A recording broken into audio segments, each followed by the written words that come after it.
Ahead of the IMF and World Bank annual meetings in October, Africa's debt situation is back in the spotlight.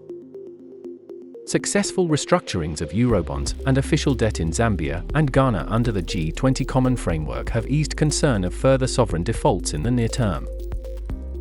Kenya narrowly avoided such a default by issuing a new international bond on the back of growing appetite for emerging market debt in the first half of this year. However, many African governments have increasingly turned towards domestic debt as they face challenges accessing international capital markets, largely owing to low credit ratings and perceived debt sustainability risks.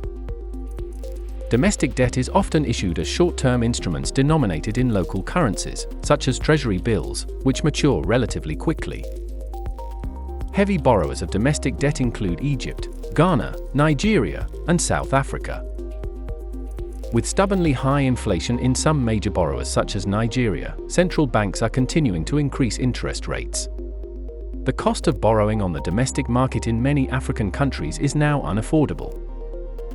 Excessive domestic borrowing could also impact foreign exchange availability in local markets, as concerns over macroeconomic imbalances and currency depreciation deter foreign capital inflows to the country. In recent months, softening interest rates in developed markets, such as the United States and Europe, have eased interest rates in African domestic markets. While this trend has contributed to lower yields for recently issued domestic debt instruments in African countries, expensive existing obligations continue to drive debt sustainability risk concerns over the medium term.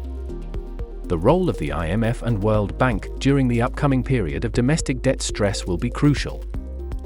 Pangaea Risk assesses debt sustainability as part of our holistic country risk forecasting approach.